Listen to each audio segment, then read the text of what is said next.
We live in a culture that often prioritizes feelings above all else. Feelings shouldn't necessarily lead the way in all of your decisions, in all of your actions or inaction each and every day. Otherwise, you're kind of a slave to your feelings. Welcome to the Legacy Creator Podcast, a show dedicated to giving you the tools you need to build a profitable, purposeful, and powerful business that lasts.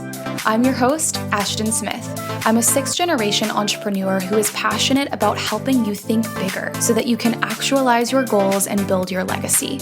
Let's dive in. Hi, welcome back to the Legacy Creator Podcast. We're so excited for today's episode. If I've ever heard of a spicy podcast episode, I think it would be this one. Yep, it's this one. We like some spicy chats, but what that really means is it's just a different perspective, looking at something from a different angle. Ultimately, like the big anthem of this podcast is to help our community think bigger about their life and their business. And I think this conversation is going to do that. Just bear with us as we sift through and we peel back the layers and we add context, because I know that this one may ruffle some feathers. Yeah. But I think at the end of the day, it's going to call all of us higher, and I think it's going to leave you feeling so empowered. So the question of the day is, are feelings ruling your business? And I mean, even your life. Mm-hmm. And, sit with that question and really think about that. So, some things that could show up here. Are you waiting for inspiration to strike before you create? I hear this one all the time. Mm-hmm. People that are like, oh, well, I just sit down to create content and I'm not inspired. So I'm just going to wait until later. Like, or I don't feel like it right now. So we'll just come back to it, Yeah. Or I'm not feeling motivated. So I'll just kind of put that project off. Mm-hmm. I don't feel energetic. So I'm just going to kind of wait until the energy resurfaces. Mm-hmm. I'm feeling fear. So I'm just going to push off that kind of big leap that I want to take. And I think as Jordan and I were really thinking about this conversation, we kept coming back to this concept of we live in a culture that often prioritizes feelings above all else. Mm-hmm. And I think we want to add some disclaimers here. Yeah. Because, you want to be able to tap into your intuition. You want to listen to your body, of course, if you're on the edge of burnout, or, you do want to listen to those signs, but we also don't want feelings to rule your life. I think that there's been positive effects of us collectively, really tuning into our feelings. Like we've seen the rise of sustainability in business versus hustle culture. We've also seen a lot of people that leverage intuition in their business, which I think is really powerful. And I think even just this greater sense of presence and working with your energy. We were literally just talking about this. We talk about this all the time. It's we don't intentionally do that, but at the start of the week, we're like, okay, what phase of your cycle are you in? Mm-hmm. That kind of sets the tone for how we work, and we can set realistic expectations for the week for ourselves based off of that. So we're not saying not to do those things. What we're talking about here is a little bit different. Mm-hmm. And I would love for you to kind of hit on the difference between emotions and feelings as we get started. Yeah. So I grabbed this screenshot from the interweb. I think the website is Hum Intel, and we're going to put the screenshot up for those watching on YouTube. So if you're a podcast listener on a podcast app, you can also check us out on YouTube. But basically the screenshot kind of just shows you some differences between emotions and feelings. They're not really synonymous with each other. They definitely have some overlap. But today we're talking about feelings. And according to this, feelings are perceptions of sensations in the body, and they're also not necessarily related to emotion. For example, you feel tired, you feel cold, you feel ugly, or whatever it may be. Whereas emotions and listening to your emotions, I think, is really important.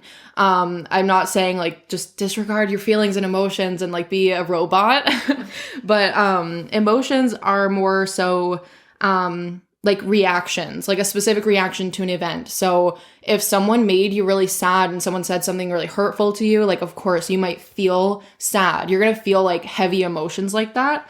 And another thing on here that I found interesting is that emotions are automatic and unconscious. So they are just kind of our natural reactions to things, whereas feelings can be a little bit different. Sometimes there's overlap, but what we're talking about today is the idea of like feelings not being related to emotion. So, for example, like feeling unmotivated, feeling tired, feeling like not inspired, things like that. And I felt like that was an important disclaimer to make because we definitely want you to be able to tap into your emotions, but maybe not let feelings rule your business and rule every decision that you make. I think even the word perception, though, like if a feeling is a perception, then you could just be operating in your life based on different perceptions. And that's where, like, I think mindset comes into play, where you kind of have to reframe things because you don't really want to be leading from your feelings at all times, because sometimes your feelings aren't necessarily true, which we're going to talk about later. And so that's kind of the heart of the episode today. And I hope you can see like the clear line and distinction that we're making here. There's power in working with your energy, working with your intuition, tuning into your feelings, but we are arguing that feelings shouldn't necessarily lead the way in all of your decisions, in all of your actions or inaction each and every day. Otherwise, you're kind of a slave to your feelings. And sometimes we have to take authority over our feelings. Imagine with me for a second. It's Monday morning. You sit down at your desk with clarity, confidence, and peace of mind. You know exactly what to do in order to move your business forward in the form of impact and cash flow. This is a reality for so many inside our Awakening membership, and it's possible for you too. If you're ready to effectively structure your time, actualize your goals without the burnout, and amplify your impact and revenue, our membership can help. As a podcast insider, you can join today and get half off of your first month. Head to myawakening.co/membership and use the code LEGACYINSIDER in all caps at checkout. Again, head to myawakening.co/membership and use the code LEGACYINSIDER in all caps at checkout. We can't wait to serve you on the inside. Now, back to the episode. Something that I really want to hit on, because this is something that I've noticed in our space, and it really bothers me and it makes me frustrated because I see how it is holding people back, and it's disempowering people. The truth of the matter is that business will not always feel good. Like, if you think about life in general, like life just, it's reality. Life doesn't always feel good. I think about some of the most like rewarding things in life, like as a woman, you know, when you give birth, that doesn't necessarily feel good, right? But when you ask most moms, when you ask most parents, like they will look back on that moment and be like, that was like one of the most significant, amazing, incredible moments in my entire life. And I think that when you look at business in the online space, there is this conversation about how your business should feel good. And I've even seen some shaming around the idea of, well, if your business doesn't feel good, then you're doing something wrong. Like you're out of alignment, you're not doing the right things, you're not focusing on the right things, you don't have enough boundaries, you know, you need to work on your mindset, which boundaries, mindset, great. We need to, of course, work on those things at all times. But I really think that it is a dangerous notion for us to perpetuate the idea that business should feel good all the time. I think that that is so dangerous and wrong because it sets the wrong expectation. It creates this unrealistic picture of entrepreneurship, and it creates shame for the person that's navigating hardship in business. And my Lord, like I've navigated so much hardship in business, even just over the last 6 to 12 months. Like there have been so many moments that have felt really hard. I felt so much resistance. And if I were to just sit in that and say, well, I feel resistance, I think I'm going to stop. I feel resistance, I think I'm going to go a different path. And I think it's up to us as individuals to know, like, when is it time for a big change, a shift? You know, I think you have to kind of tune into yourself to make those decisions. But at the end of the day, business won't always feel good. And I don't think that we should create this idea and picture that it does, right? Yeah, or that it should always feel good, because the reality is it shouldn't always feel good. If your business always feels good, I feel like there's something wrong because it's just not reality. Like you said, life does not always feel good, and it's not always easy. And the same thing applies to business. You're going to navigate hardship, and it's okay if you feel like maybe you're struggling a little bit or you're feeling unmotivated. Trust me, we both experience our own fair share of that. There are so many days where I'm like, I don't feel like working today, or I just feel so not creative. I'm like not in the zone, but I have to push myself regardless, because I have deadlines and I have things like we have things that we're doing here. So of course, like you have to listen to yourself. And I feel like I've gotten really good at that, knowing like when to really push myself, when I have to push myself. There are moments though where I do start to get like burnt out, and I do literally have to take like a 10-minute walk, or just like take a break, or just get my mind off of it or something, get myself back in the zone. But listen to yourself, but also like don't let those feelings guide you, because like you said, if you just always listen to your feelings and let that guide you, then you're just going to be a slave to your feelings. I love that. I think that's so important. Yeah. I mean, I think that there's a clear line, clearly as you can see, but if you expect your business to feel good at all times, you're going to be disappointed. You're going to feel frustrated. And I want to touch on why. Why can business not feel good all the time? Let's kind of like unravel that. I think to me, the clearest answer is that if you're building a business, if you're looking to grow a business, even if you're looking to coast in business, there is a level of personal growth associated to entrepreneurship. Ask any entrepreneur and they will say the biggest, journey of personal growth and development for them in their life thus far is entrepreneurship. Like it will require you to grow. Mm-hmm. And because personal development and growth is so clearly tied to business growth, there's going to be growing pains. I don't want to say at all times, but throughout your journey as an entrepreneur. Yeah. And, if you think about it, like when you working out is a form of creating resistance for the body so that you can strengthen it. Mm-hmm. And that's like literally what we're all doing in business.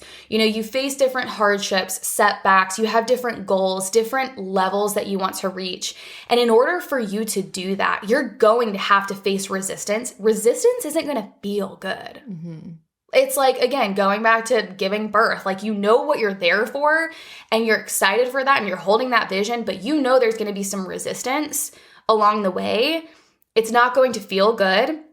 And in business, that resistance, those setbacks, they are the things that refine you and strengthen you and actually prepare you to carry out the goals, the desires, the things that you envision. Without that preparation, you could not carry the weight of that. You could not sustain that fruition, that blessing, that actualization. And so to me, that's one of the biggest reasons why business won't always feel good. I think that if your business always feels good, it's almost more of a hobby than it is a business, because if you're in business, you're looking to grow, you're looking to be better. And that doesn't necessarily mean growing to serve the masses. It could even be, being a more powerful leader. It could be strengthening your team. It could be, improving your systems, your offers. There's something that you're always working towards to serve better, and you're going to face setbacks along the way. Yeah. And you will have to push through in those moments where you don't feel good, or you feel unmotivated, or you feel uninspired and not creative. That actually like helps you grow when you start pushing yourself more like that. When you start pushing yourself through those moments of feeling unmotivated, then you start to be able to handle, those feelings more. Mm-hmm. You'll have a day where you might not feel motivated, but you're like, hey, I can do this. I can sit down and crank out this content. I've done it before. I'm going to do it again. Like I have to get this work done. I have to do this thing, whatever it is. So yeah, you don't always feel good, but that's okay. You like learning to push through in those moments actually strengthens you over time, and you'll be able to handle more. Yeah. It's like when you start working out or you start a new move, like it's really hard. You hate it. You don't want to do it. You feel like you can't do it, but the more that you repeat that activity, the easier it becomes, the stronger you become. I remember even like the first time I went live on Instagram, oh my gosh, I wonder if I could pull that out of the archives somewhere. It was probably really, really bad, really, really awkward. And there was so much resistance. I was so scared. I remember I used to leave my day job. And on my lunch break, I would go to an empty parking lot. And like, that is where I would record my Instagram stories. I couldn't be around another soul. And let's be real, even today, sometimes I like to, get in the zone by myself, but I was so embarrassed and so awkward. And I would also go live sometimes on my lunch break, and it felt forced. I felt so much resistance, but I did it anyways. And now I could pull up my phone and I could go live and I'd be like, let's riff. And I don't feel the same resistance. And so that's what you're really hinting at. It's like the more that you do the activity, the more that you push through those feelings when they are, clearly holding you back, the easier that will become over time, the more of a routine it will be. So at the end of the day, what I'm trying to get at here is you should not feel any shame for not always feeling good in your business or putting in work for your business. And I hate that I even have to say that, but I have seen people that literally feel so ashamed that they have to work hard in their business. And I'm like, where is the shame coming from? Like, running a business is work. Running a business is like going to require growth and resistance. And some of that comes from, just the picture that's painted in the online space. And sometimes you're looking at people that are 100 steps ahead of you. But even the entrepreneurs that I know that are like multi-million-dollar brands, like they still navigate hardship, resistance, failure, growing pains, all the things. And they have to show up at their desk, same as we all do. Even if you have $100 business, everything in between, everything that surpasses that, there will always be, things that you have to press on and press through. And you shouldn't feel shame for that. You should not feel guilty about it. Now, over time, you can create a sense of more like ease and peace and freedom in your business, but it's not always necessarily going to feel like nirvana. Yeah. So I just want to really empower you to know that it's okay if your business feels hard sometimes. It's okay if things feel sticky right now. If you're feeling resistance, that is actually a sign of growth, and it's a good thing. It's also normal. Yeah. Like, let's just normalize that. Yeah. Let's just normalize that, like, business takes work. It doesn't always feel good, and you are not missing anything. Like, you're exactly where you're meant to be, and you're doing a great job. Yeah. That's what I want to shine through in this episode. Yeah, we're thinking about feelings, and sometimes feelings come to you that aren't really your own. Like thoughts and feelings will come to you, and you might feel ugly some days. You might feel unworthy. You might feel all these things, and like, that's okay. Like, that's okay to feel that way, but at the same time, sometimes that's it comes from elsewhere. And most of the time those things aren't really true. So I've actually learned this, I think, from like our parents really, but most of the time it's actually like the opposite of what you're feeling. So let's say, for example, there are days where maybe I feel ugly, but that's actually not true. I know that I'm not ugly. I'm beautiful. And so I've had to like reframe some things for myself over the past like 5+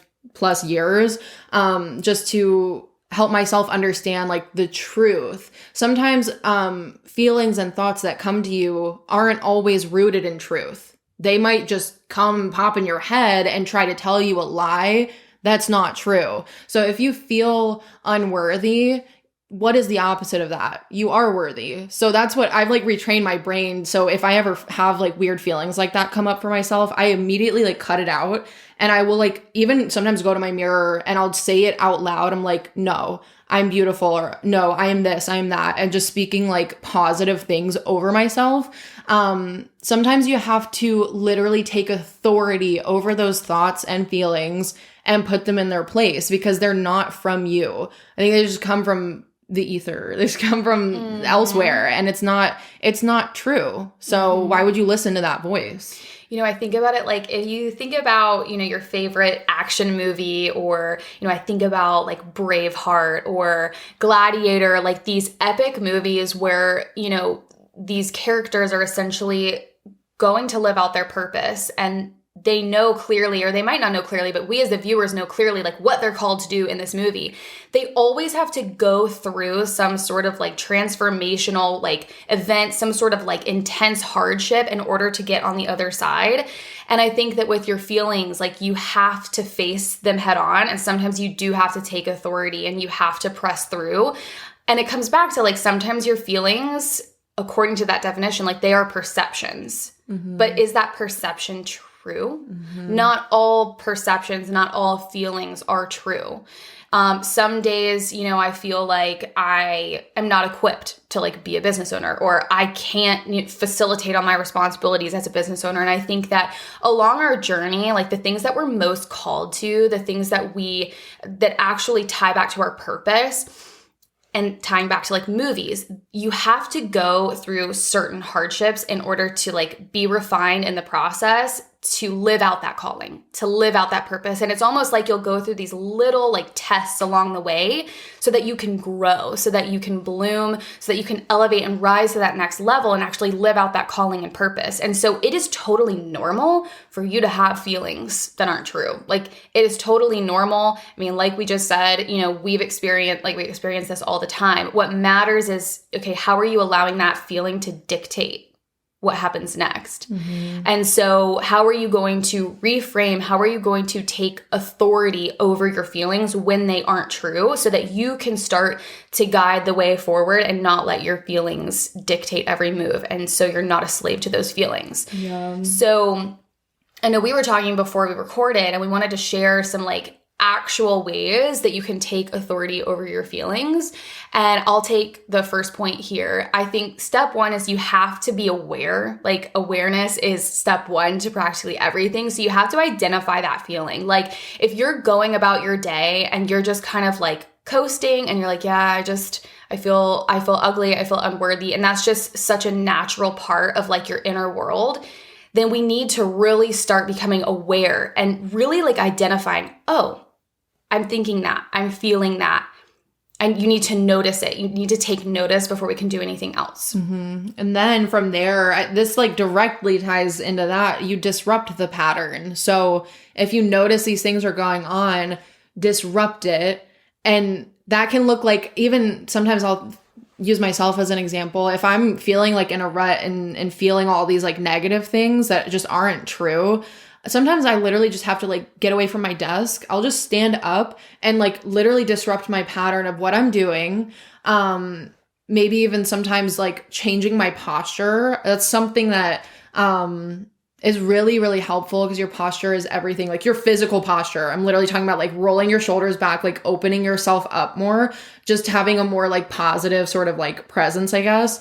And like our dad has said this. I actually don't know if this quote is from someone else, but he said something like, you can't always feel your way into action. Sometimes you have to act your way into feeling. And I feel like that's so applicable. So when you disrupt that pattern, you're essentially like taking some sort of action, which like for me, sometimes that's literally just adjusting my posture. Taking that action then makes me feel a little bit more empowered to like do what I need to do and show up and be the powerful person that I am. That's like, you know, when people talk about rewiring your beliefs, like I love that quote. Sometimes you have to act your way into feeling. Like your actions can start to create a different experience, a different perception, a different feeling. Tying back to the first time I went live, like that was a horrible feeling. Now I get excited. I get excited to sit down and record podcasts. So I've essentially rewired over time my perception and my feeling about speaking, about going live, about recording, supporting.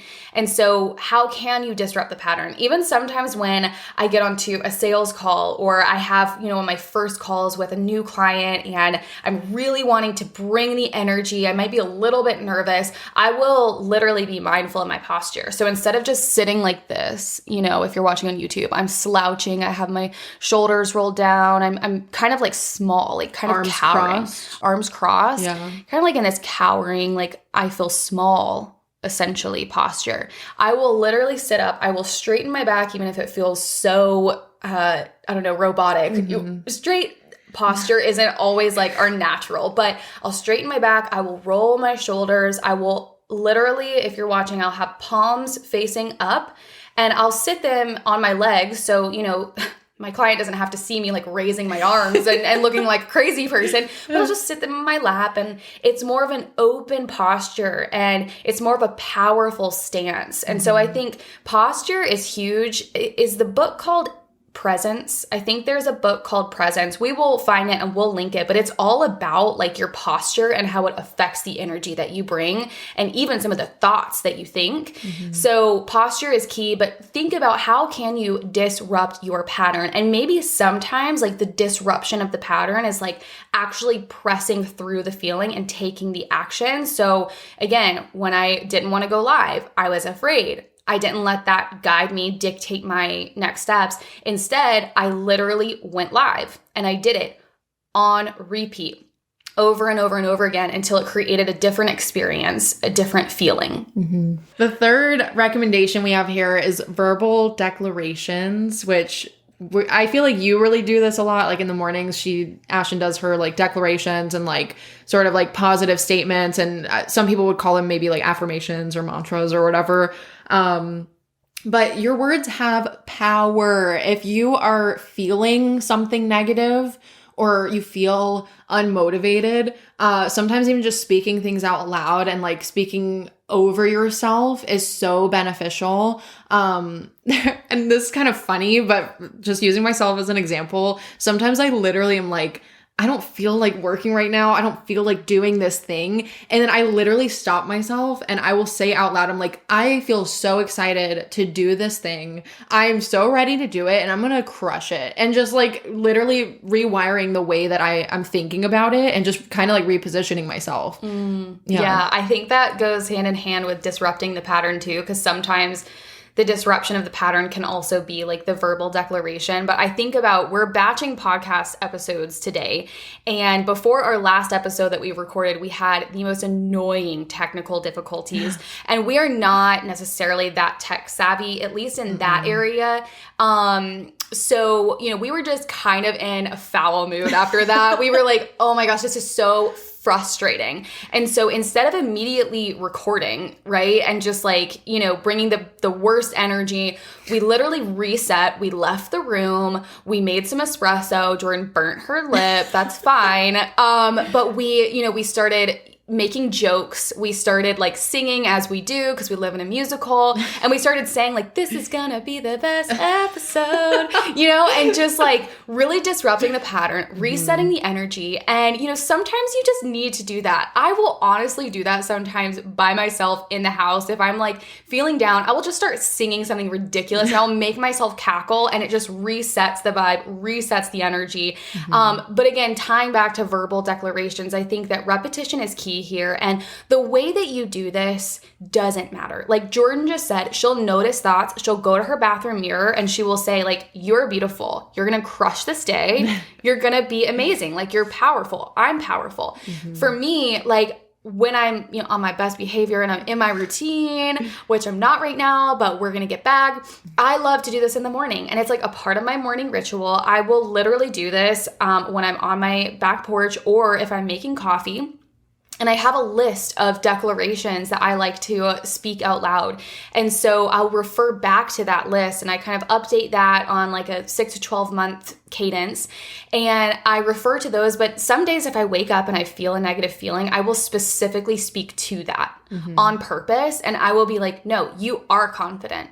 I actually will say, I am confident. I am equipped. I can do this. Abundance is flowing to me. Prosperity is mine. Favor is mine. There is a grace on me to go about this season with favor on my life. I'm going to break through.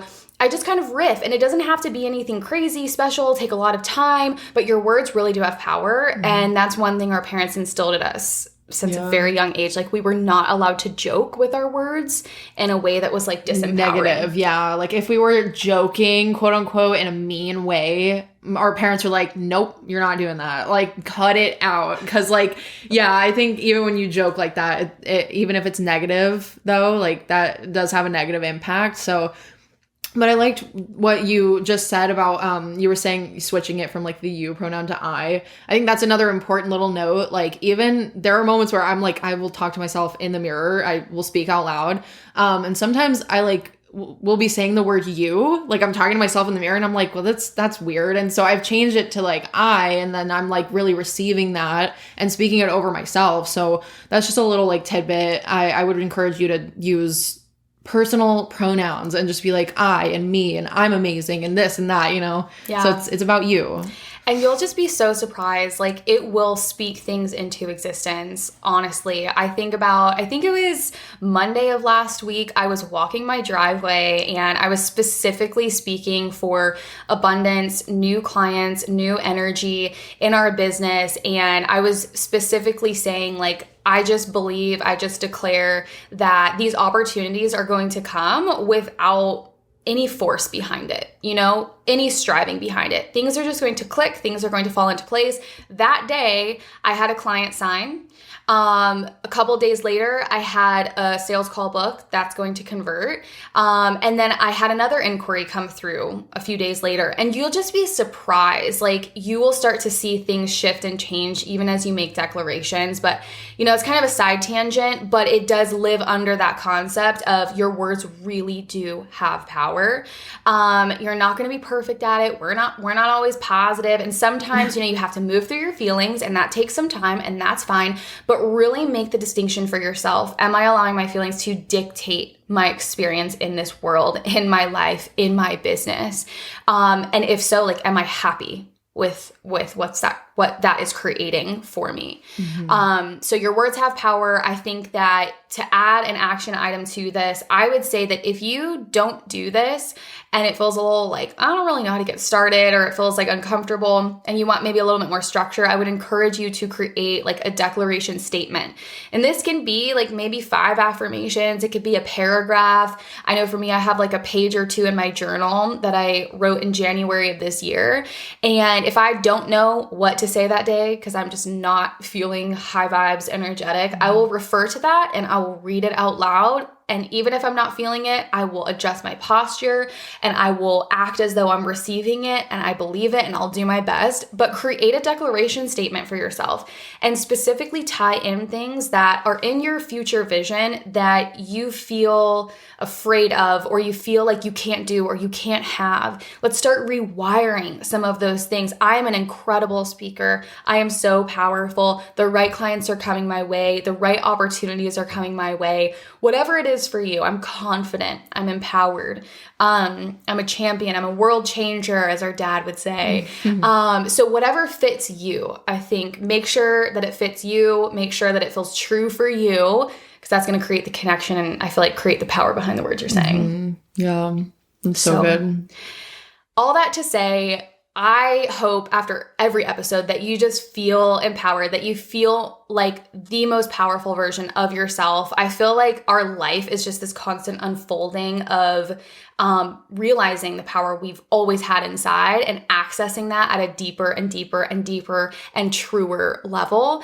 And I hope that you feel that at the end of this episode. If you enjoyed this, please, as always, leave a review if you haven't already.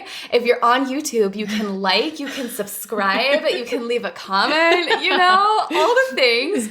And then please feel free to share on social and tag us at My Awakening Co. so we can get this message out to more people that need to hear it. As always, thank you for your time, and we will see you in the next one. Bye. Bye.